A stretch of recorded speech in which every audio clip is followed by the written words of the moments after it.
Hello मेरे प्यारे दोस्तों, कैसे हैं आप सभी। मैं आप सभी का स्वागत करता हूं आपके गुरुजी चैनल एसपी जहाँ पे। मैं आज आप लोग को एक्सरसाइज 1.2 के सारे प्रश्न बताऊंगा और बहुत ही अच्छे तरीके से समझाने का प्रयास करूंगा। तो चलिए हम लोग एक्सरसाइज 1.2 के क्वेश्चन को सॉल्व करते हैं। तो उससे पहले मैं आप लोग को एक चीज़ बता देता हूँ कि मैंने आप लोगों को बहुत ही अच्छे तरीके से एक्सरसाइज 1.1 को बताया है, तो आप लोग उसको देखिए और बहुत ही अच्छा लगेगा आप लोग को वीडियो, और आपका कंसेप्ट भी बिल्कुल अच्छे तरीके से क्लियर हो जाएगा। तो चलिए सबसे पहले हम लोग एक्सरसाइज 1.2 के प्रश्न को सॉल्व करते हैं। ज़्यादा बातें नहीं करेंगे, डायरेक्टली पढ़ाई करेंगे और उसको समझने का प्रयास करेंगे। तो और एक चीज़ मैं आप लोग को ये जानकारी दे देना चाहता हूँ कि मैं आप लोगों को डॉक्टर के.सी. सिन्हा का भी मैथ बताऊँगा और BTC भी। तो जो अगर आप लोग को और कोई मैथ हो तो वो भी आप हमें कमेंट कीजिए, तो वो मतलब वो सारे मैथ के मैं टॉपिक पर टॉपिक वीडियो बना के आप लोग मतलब डाल दूँगा, जिससे आप लोगों का हर एक प्रॉब्लम आपको मतलब ख़त्म हो जाएगा। तो चलिए हम लोग एक्सरसाइज 1.2 के सारे प्रश्न को सॉल्व करते हैं। तो चलिए, आप लोगों ने वैसे तो क्वेश्चन पढ़ ही लिए होंगे, मैं आप लोगों को पढ़ के भी समझाता हूँ। देखिए, ये के.सी. सिन्हा का बुक है, आप लोग अपने अपने बुक स्टॉल से मंगवा लेंगे या अमेज़न पे ऑर्डर करके या फ्लिपकार्ट पे, तो जहाँ से भी हो आप लोग मंगवा लीजिए। चलिए हम लोग प्रश्न को पढ़ते हैं। प्रश्न नंबर 1 है, वैसे आप लोग को मैं दिखा दूंगा बोर्ड पे, तो वो आप लोग को दिखाई पड़ ही रहा होगा। प्रश्न नंबर 1 है, क्या सभी धनात्मक पूर्णांक के वर्गमूल अपरिमेय होते हैं? क्या सभी धनात्मक पूर्णांक आप लोग जानते हैं? नहीं जानते होंगे, जानते तो होंगे लेकिन फिलहाल आपको याद नहीं आ रहा है। देखिए, धनात्मक पूर्णांक क्या होता है, तो जैसे कि 1, 2, 3, 4 जैसे संख्या रेखा पर जितने भी संख्या प्लस वाले होते हैं वो हमारे धनात्मक पूर्णांक होंगे। तो वही प्रश्न बोला है, जो क्या सभी धनात्मक पूर्णांकों के वर्गमूल अपरिमेय होते हैं? बोला है क्या जितने भी धनात्मक पूर्णांक है सभी का रूट अगर हम वर्गमूल निकालेंगे तो ये अपरिमेय होते हैं? नहीं, ये ऐसा नहीं है। कैसे? यहाँ पे अगर दिया हुआ है, यदि नहीं तो एक ऐसी संख्या का वर्गमूल का उदाहरण दीजिए जो एक परिमेय संख्या है।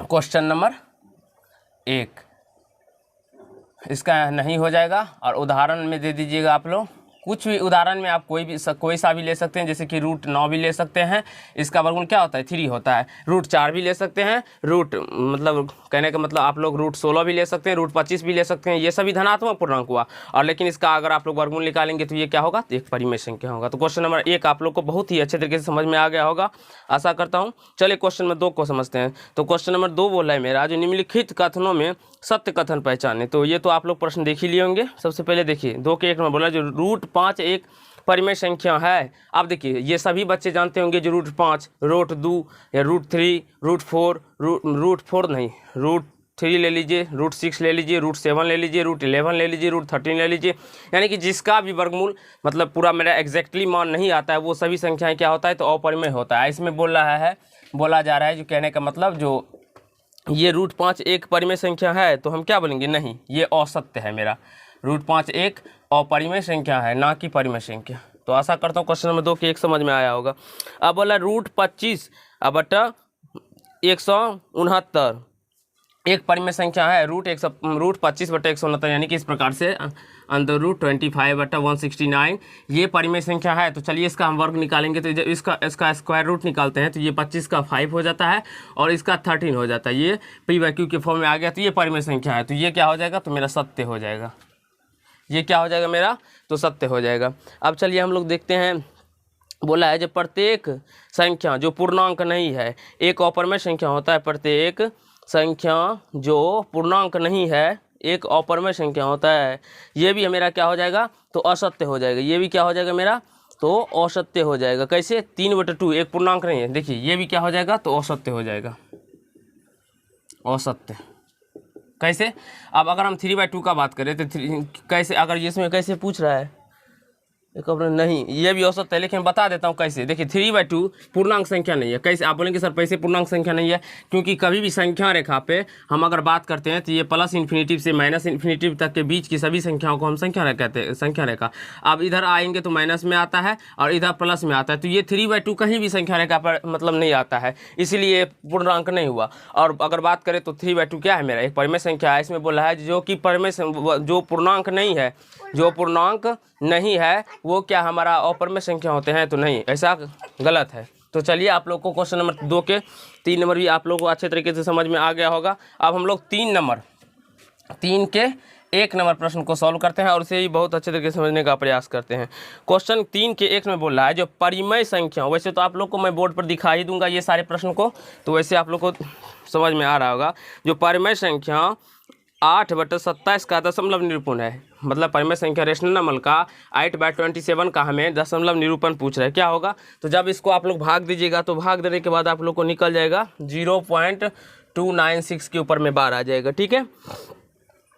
इतना इसका दशमलव निरूपण निकल जाएगा, यानी कि भाग देकर और इसका मान आप लोग को डायरेक्टली निकाल लेना है। अब दूसरा नंबर प्रश्न में देखिए, दूसरा नंबर प्रश्न है मेरा, जो परिमेय संख्या का दशमलव निरूपण या तो डैश होता है, या देखिए परिमेय संख्या का दशमलव निरूपण या तो शांत होता है या तो आवर्ती होता है, या तो आवर्ती होता है। और ये सभी के बारे में मैंने आप लोग को बहुत ही अच्छे तरीके से बता दिया हूँ, जो संख्या दशमलव रेखा कैसे हम शांत समझते हैं, कैसे आवर्ती समझते हैं, कैसे अनावर्ती समझते हैं, और कैसे अशांत अनावर्ती समझते हैं। इस प्रकार के मतलब परिमेय संख्या का दशमलव निरूपण और परिमेय संख्या का दशमलव निरूपण के बारे में सभी के बारे में मैंने बहुत ही अच्छे तरीके से आप लोग को बताया हूँ और आप लोग को सिखाया हूँ। आप लोग को इस वीडियो के डिस्क्रिप्शन में उसका लिंक भी मिल जाएगा, तो आप लोग वहाँ से देख सकते हैं। 1.1 के सारे पार्ट्स को देख लीजिए, आपको खुद ब खुद क्लियर हो जाएगा। अब देखिए हम तीसरे नंबर प्रश्न को करते हैं। तीसरे नंबर प्रश्न है, जो अपरिमेय संख्या का दशमलव निरूपण न तो डैश और न ही डैश होता है, यानी कि अपरिमेय संख्या का दशमलव निरूपण शांत नहीं होता है और न ही आवर्ती होता है। अपरिमेय संख्या का तो क्या होता है, तो अशांत अनावर्ती होता है। अब चौथे नंबर प्रश्न को हमको देखते हैं। तो चौथा नंबर प्रश्न क्या है, जो संख्या रेखा के प्रत्येक बिंदु के संगत डैश संख्या होता है। तो एक वास्तविक संख्या होता है जो या तो परिमेय है या अपरिमेय है। संख्या रेखा के प्रत्येक बिंदु के संगत एक क्या होता है, वास्तविक संख्या होता है। वास्तविक संख्या होता है जो कि परिमेय होता है या अपरिमेय होता है। इस तीनों डैश में आप लोग ये भरेंगे, ठीक है। अब 5 नंबर प्रश्न हम देखें। 5वां नंबर 3 के बोला 0 एक डैश संख्या है, परिमेय या अपरिमेय। तो 0 हम परिमेय संख्या है, ये आप लोग को बहुत अच्छे तरीके से याद रखना होगा। 0 क्या है मेरा, तो परिमेय संख्या है। 0/1 लिख सकते हैं, लेकिन अगर 1 हम 0 दे तो ये मेरा परिमेय संख्या नहीं होगा, क्योंकि कभी कोई भी संख्या अगर p/q के फॉर्म में हो तो उसका q कभी भी 0 नहीं होना चाहिए, तभी वो परिमेय संख्या हो सकता है। तो आशा करता हूँ क्वेश्चन नंबर 3 के 5 नंबर तक आप लोग को बहुत ही अच्छे तरीके से क्लियर हो गया होगा। अब हम लोग 4 के समझने वाले हैं। 4 तो 4 नंबर में क्या प्रश्न बोल रहा है, चलिए इसको हम मिटा लेते हैं, जिससे आपका कॉन्सेप्ट भी क्लियर हो और समझ में भी आता रहे, ठीक है ना। अब चलिए हम लोग 4 नंबर समझते हैं। तो 4 नंबर प्रश्न देखेंगे आप लोग यहाँ पे। 4 नंबर क्या बोल रहा है मेरा, जो ज्ञात करे कि x, y, z आदि में कौन चर परिमेय को और कौन चर अपरिमेय को निरूपित करता है। यानी कि कौन सा इसमें, जैसे कि x² = 15 दिया हुआ है, तो ये हमारा रेशनल नंबर को निरूपित करता है या इरेशनल नंबर को निरूपित करता है। चलिए हम देखते हैं यहाँ से। तो x बराबर क्या हो जाएगा मेरा, ये स्क्वायर हटेगा इधर, तो ±√15 हो जाएगा। तो जो ये क्या है, तो अपरिमेय संख्या है। तो ये अपरिमेय संख्या है, तो ये मेरा अपरिमेय संख्या को निरूपित करता है। चलिए आप दूसरे नंबर प्रश्न को देखते हैं। दूसरा नंबर है y² = 16। y² = 16 है, y² = 16 है, तो यहाँ से y = क्या हो जाएगा, ±√16, और यहाँ से y = 16 का जब हम स्क्वायर रूट निकालते हैं तो 4 आता है, और ये क्या हो जाएगा, तो परिमेय संख्या हो जाएगा। क्योंकि 4 मेरा अगर रूट का मान निकल गया तो वो परिमेय हो जाएगा, अगर रूट का मान नहीं निकलता तो वो अपरिमेय संख्या हो जाएगा, ठीक है। अब देखेंगे तो हम तीसरा नंबर प्रश्न को, z² = 0.09 है, इस प्रकार से है। तो जब ये z = क्या हो जाएगा, √, ±√, यहाँ पे प्लस माइनस आप देख सकते हैं, 0.09 हो जाएगा। तो z बराबर क्या हो जाएगा, ±0.3 हो जाएगा। तो यहाँ से ये भी, इसका भी वैल्यू सही से निकल गया, तो ये भी क्या हो जाएगा मेरा परिमेय संख्या। तो आप लोग को ये मतलब स्क्वायर रूट वर्ग निकालना आता होगा। अगर नहीं आता है जो दशमलव वाले संख्या का कैसे हम डायरेक्टली वर्ग निकाल सकते हैं या वर्गमूल सीखना है आप लोग को, तो मैंने केवल वर्गमूल के ही टॉपिक पे 24 पार्ट्स बनाए हैं। आप लोग देख सकते हैं 24 पार्ट्स मेरा अवेलेबल है, यूट्यूब पे बना हुआ है, आप लोग देख लेंगे। और तो आप लोग को इतना अच्छा तरीके से कंसेप्ट क्लियर हो जाएगा, जिसमें कि मैंने आप लोग को हर परिमेयकरण के बारे में भी बहुत डिटेल से बताया। तो आप लोग जरूर उस पार्ट को देखिए। मैं आपको इस वीडियो के डिस्क्रिप्शन में आप लोग कहेंगे तो मैं लिंक भी डाल दूंगा, तो जिससे आपका कंसेप्ट भी क्लियर हो जाएगा, ठीक है। तो आशा करता हूँ दोस्तों आप लोग को 4 नंबर क्लियर हो गया होगा और बहुत ही अच्छे तरीके से। अब हम लोग 5 नंबर का बात करने जा रहे हैं। तो 5 नंबर प्रश्न में क्या बोल रहा है, 5 में बोल रहा है जो बताइए निम्नलिखित संख्याओं में से कौन परिमेय और कौन अपरिमेय है। आप देखिए इसमें तो आप लोग को पता ही होगा जो कौन सा संख्या परिमेय है। तो इसमें दिया हुआ है √47, तो √47 आप लोग को देखिए रूट 47, तो यहाँ पे आप लोग को दिखाई पड़ रहा होगा जो रूट 47 है, तो रूट 47 क्या है मेरा अपरिमेय संख्या। रूट 47 मेरा अपरिमेय संख्या है। अब चलिए दूसरा नंबर देखते हैं। तो दूसरा नंबर प्रश्न में है जो रूट 19, यानी कि 19 कितना है, तो अपरिमेय संख्या, क्योंकि इसका भी मान नहीं निकलता है, तो रूट ये अपरिमेय संख्या हो जाएगा। अब 576 दिया हुआ है तीसरा नंबर में, तो 576 का वर्गमूल होता है 24, यानी कि निकल जाता है, तो ये क्या हो जाएगा मेरा परिमेय संख्या।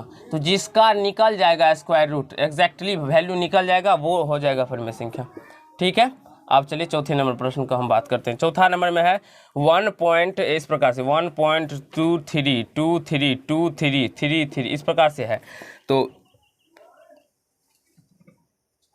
इस प्रकार से नहीं, सॉरी, यहाँ पे एक इस प्रकार से 1.23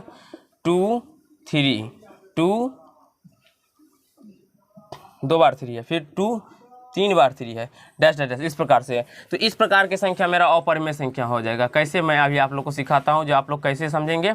जब कोई भी संख्या ना तो रिपीट हो, अब देखिए यहाँ पे देखेंगे तो आपको लग रहा होगा जो रिपीट हो रहा है मेरा ये संख्या, लेकिन ये रिपीट नहीं हो रहा है। कैसे, देखिए यहाँ पे 2 3 है, यहाँ पे भी 2 3 होता है, लेकिन फिर देखिए 2 3 होना चाहिए, लेकिन यहाँ पे 3 आ गया, एक ज़्यादा आ गया ना, इसीलिए ये रिपीटेशन तो हो नहीं रहा है, और ना ही ये रिपीट हो रहा है, और ना ही ये इसका वैल्यू कट रहा है, तो इसीलिए ये अपरिमेय संख्या होगा। इसे ही हम लोग अशांत अनावृत्ति कहते हैं, जो कि ना तो रिपीट होगा और ना ही कटेगा। यानी कि 2 आएगा एक बार, फिर देखिए 2 आया, फिर 3 आया, फिर 2 आएगा, फिर 2 बार 3 आएगा, फिर 2 आएगा, फिर 3 बार 3 आएगा, देखिए 3 बार 3 है, फिर 2 आएगा, फिर 4 बार 3 आएगा। तो इस प्रकार की संख्या अपरिमेय संख्या हो जाएंगी। 5 नंबर में है, तो 5 नंबर पूरा कटा हुआ है। जैसे कि अगर कटा हुआ आपको मिल जाए पूरा भाग देने पर, अगर दशमलव शांत हो इसका निरूपण, तो वो हमारा परिमेय संख्या हो जाएगा। और 6 नंबर भी उसी प्रकार का है, तो 6 नंबर भी अपरिमेय संख्या हो जाएगा। अपरिमेय संख्या कैसे होगा वो भी दिखा देता हूँ आप लोग को। देखिए 2.201, फिर 2 है, फिर 2 है, फिर 001, फिर 00001। देखिए कोई ऐसा संख्या इसमें ना तो रिपीट हो रहा है और dash dash dash dash dash है, ना ही कट रहा है। देखिए यहाँ पे 201 है, फिर क्या हुआ, फिर 2 बार 2 ले लिया, फिर 00 ले लिया, फिर 1 ले लिया, फिर 2 ले लिया, फिर 000 ले लिया, फिर 1 लिया। अब फिर ये मतलब 4 बार 2 लेता, फिर 4 बार 0 लेता, फिर 1 ले लेता, फिर 5 बार 2 लेता, फिर 5 बार 0 लेता, और 5 बार 1 लेता। इस प्रकार से ये जाते मतलब बढ़ते बढ़ते अनंत तक जाएगा, लेकिन ये कटेगा नहीं और ना ही रिपीट होगा। तो ये क्या हो जाएगा, तो मेरा अपरिमेय संख्या होगा। तो आशा करता हूँ प्रश्न दोस्तों आप लोग को 5 नंबर तक बिल्कुल ही अच्छे तरीके से समझ में भी आया होगा और अच्छा भी लग रहा होगा पढ़ने में। तो चलिए 5 नंबर, तो चलिए 6 नंबर आप बात करते हैं। निम्नलिखित में कौन सी संख्या अपरिमेय है। तो अगर आप लोग देखेंगे तो कौन सी संख्या अपरिमेय है, तो ये पूछ रहा है। तो डायरेक्टली आप लोग 2 नंबर लिख सकते हैं, जो रूट 3 ये मेरा अपरिमेय हो जाएगा। कैसे, तो जैसे रूट 36/64 यानी कि 36/64 है, तो 36 का वर्गमूल कितना होता है 6, और 64 का 8, ये तो ये वर्गमूल से निकल जाएगा, तो इसलिए इसके ये नहीं होगा। फिर देखिए तो -9/√49 है, इसी प्रकार से -9/√49 इस प्रकार से। तो 9 तो 9 ही हो जाएगा। कैसे, क्योंकि इसका वर्गमूल तो निकलेगा नहीं, क्योंकि इसमें वर्ग लगा रहता है, स्क्वायर रूट लगा रहता है, तभी ना इसका निकालते, लगा नहीं। लेकिन √7 का वर्गमूल 49 का 7 हो जाएगा, तो इसीलिए -9/7 हो जाएगा, जो कि मेरा परिमेय संख्या हो जाएगा। अब √9/81 है, 9 का वर्गमूल 3 हो जाएगा और 81 का 9 हो जाएगा, तो ये इसका निकल जाएगा, इसलिए ये क्या हो जाएगा, तो परिमेय संख्या हो जाएगा। तो आशा करता हूँ क्वेश्चन नंबर 6 आपको बहुत ही अच्छे तरीके से समझ में आ गया होगा। अब क्वेश्चन नंबर 7 का हम बात करते हैं। तो निम्नलिखित में कौन सी संख्या अपरिमेय संख्या नहीं है। अपरिमेय संख्या नहीं है इसका मतलब परिमेय संख्या है, अपरिमेय संख्या नहीं है इसका मतलब क्या हुआ, तो परिमेय संख्या। तो आप लोग देख लेंगे इसमें से। तो फर्स्ट नंबर मेरा हम देखते हैं, तो इसमें से ये √25/49 यही मेरा दिखाई पड़ता है, क्योंकि इसका वर्गमूल निकल जाता है, जिसका मान डायरेक्टली प्रॉपरली आ जाएगा, चाहे वो पूर्णांक के रूप में आए, चाहे वो भिन्न के रूप में आए, चाहे वो दशमलव के रूप में आए, लेकिन दशमलव में आएगा तो वो कटा होना चाहिए या रिपीटेशन होना चाहिए, तो वो परिमेय संख्या हो जाएगा। ये आप लोग को ध्यान पर रखना होगा। और मैंने बहुत ही अच्छे तरीके से आप लोग को परिमेय के बारे में, अपरिमेय के बारे में इससे पहले ही बता दिया, तो आप लोग ज़रूर उस पार्ट को देखिए, जिससे आपका कंसेप्ट क्लियर हो जाएगा। ठीक है ना। अब देखिए तो यहाँ से तो 1 नंबर का तो ये आ गया। दूसरा नंबर में इसमें दो प्रश्न है, दूसरा नंबर में देखते हैं। तो इसमें डायरेक्टली पूछ रहा है, तो 1/2 मेरा क्या हो जाएगा, तो परिमेय संख्या हो जाएगा। तो आशा करता हूँ दोस्तों आप लोग को बहुत ही अच्छे तरीके से समझ में आ गया होगा 6 नंबर तक। अब 8 नंबर हम देखते हैं। तो 8 नंबर बोला, निम्नलिखित में से कौन विजातीय है। विजातीय मतलब क्या होगा, विजातीय मतलब हुआ इस सब में से कौन अलग है, इसमें से कौन अलग है। तो जब आप √81/60 देखिए इसको हम बताते हैं अच्छे तरीके से आप लोग को, ठीक है। अब देखिए यहाँ पे आप √81/65 मतलब 625 है, तो 81 का वर्गमूल 9 हो जाएगा, 625 का 25, तो ये परिमेय संख्या हो गया। चलिए अब दूसरा का बात करते हैं।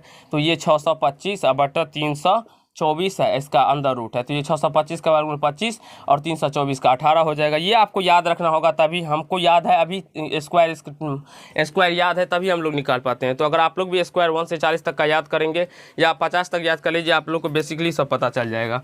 तो इसका भी स्क्वायर कितना होता है, तो 24 का स्क्वायर 26 का स्क्वायर 676 होता है। तो ये सभी क्या है मेरा, तो परिमेय संख्या है। लेकिन चौथा संख्या जो मेरा अभी नीचे में चौथा संख्या जो √5 मतलब बटा 196, ये क्या दिया तो √5 का वर्गमूल नहीं निकलता है, लेकिन इसका निकलता है तो 14, लेकिन ये क्या हो जाएगा, तो अपरिमेय हो जाएगा। और ये सभी क्या है मेरा, तो परिमेय संख्या है, तो इसीलिए ये इसका बोला है विजातीय कौन है, तो ये इसका आंसर हो जाएगा √5/196। और आशा करता हूँ दोस्त आप लोग को 8 नंबर भी बहुत अच्छे तरीके से समझ में आ गया होगा और क्लियर हो गया होगा, इसमें कोई प्रॉब्लम नहीं हुआ होगा।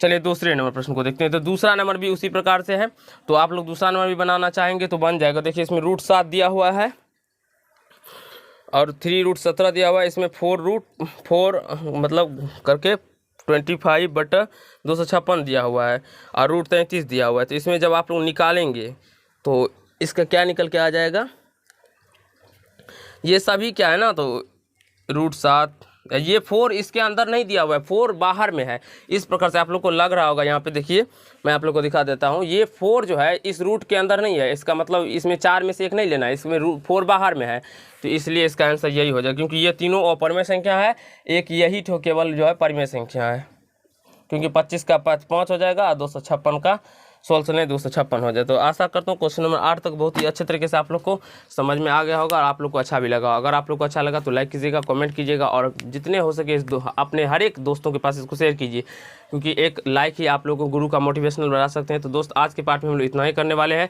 नेक्स्ट पार्ट 2 में हम लोग इससे आगे क्वेश्चन नंबर 8 से आगे करेंगे और उसको भी बहुत अच्छे तरीके से मैं आप लोग को समझाने का प्रयास करूँगा। मैं हर एक पार्ट में आप लोग को वादा करता हूँ जो इतना अच्छा तरीका से बताऊँगा जो आपका कंसेप्ट भी क्लियर हो जाएगा, कहीं से कोई प्रॉब्लम नहीं आएगा, सभी समस्याओं का मैं ख़त्म करूँगा। तो धन्यवाद दोस्त, इस पार्ट में हम लोग इतना ही करेंगे।